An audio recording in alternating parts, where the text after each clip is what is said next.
বর্তমানে ড্রোন শব্দটি দিয়ে আমাজনে পাওয়া শখের ক্যামেরা, ড্রোন থেকে শুরু করে আমেরিকার শক্তিশালী প্রিডেটর কিংবা রিপার সিস্টেম সবকিছুকেই বোঝানো হয়। তবে সময়ের সঙ্গে সঙ্গে ড্রোনের ধরনে ব্যাপক পরিবর্তন এসেছে। এখন একমুখী আত্মঘাতী ড্রোন, দীর্ঘক্ষণ উড়তে সক্ষম ড্রোন এবং যুদ্ধ বিমানকে সহায়তাকারী ড্রোনের মধ্যে আকাশ পাতাল পার্থক্য তৈরি হয়েছে। আর আধুনিক যুদ্ধ মানে অ্যাটাক ড্রোনের জয় জয়কার। রাশিয়া ও ইউক্রেন থেকে শুরু করে মধ্যপ্রাচ্যের সাম্প্রতিক যুদ্ধে ড্রোনের সক্ষমতা দেখেছে গোটা বিশ্ব। যুদ্ধক্ষেত্রে রীতিমতো ত্রাস হয়ে উঠেছে আত্মঘাতী বা কামিকাজে ড্রোন। এগুলো বুলেট ও মিসাইলের মতো সরাসরি লক্ষ্যবস্তুতে আঘাত করে তা ধ্বংস করার জন্য তৈরি। 2026 সালে মধ্যপ্রাচ্যে মার্কিন ঘাঁটি, দূতাবাস এবং ইসরায়েলের উপর হাজার হাজার এই ধরনের ড্রোন ছুড়েছে ইরান।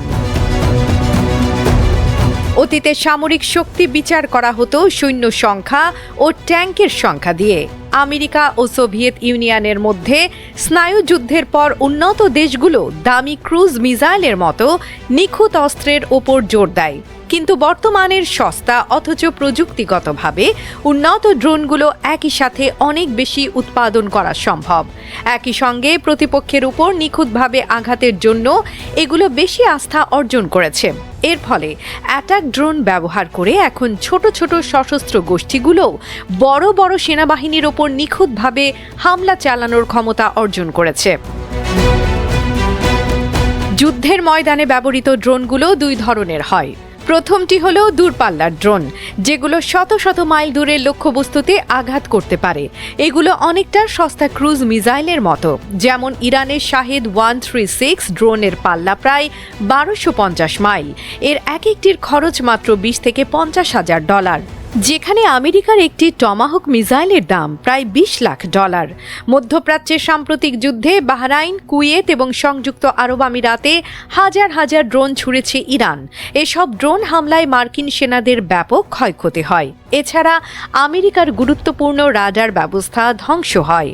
যুদ্ধক্ষেত্রে ব্যবহৃত এসব ড্রোন ধীরগতির হওয়ায় গুলি করে নামানো সহজ, কিন্তু একসঙ্গে ঝাঁক বেঁধে আসার কারণে অনেক সময় আকাশ প্রতিরক্ষা ব্যবস্থা এগুলো সামলাতে হিমশিম খায়।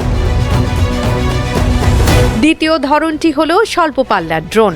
এগুলো মূলত 100 মাইলের মধ্যে কাজ করে। এর মধ্যে সবচেয়ে জনপ্রিয় হলো FPV ড্রোন। এগুলো ভিডিও গেমের মতো ইন্টারফেস ব্যবহার করে নিয়ন্ত্রণ করা হয়।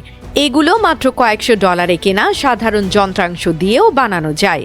ইউক্রেন যুদ্ধে দেখা গেছে ভিডিও চশমা পরে অপারেটররা এই ড্রোনগুলোকে সরাসরি রুশ বাহিনীর গাড়ি ও বাংকারে আছড়ে ফেলে। অবশ্য এগুলো জ্যামিং সিস্টেম দিয়ে ঠেকানো সম্ভব। এর বিকল্প হিসেবে অনেকে এখন ফাইবার অপটিক কেবল বা তারযুক্ত ড্রোন ব্যবহার করছে, যেগুলো জ্যাম করা যায় না।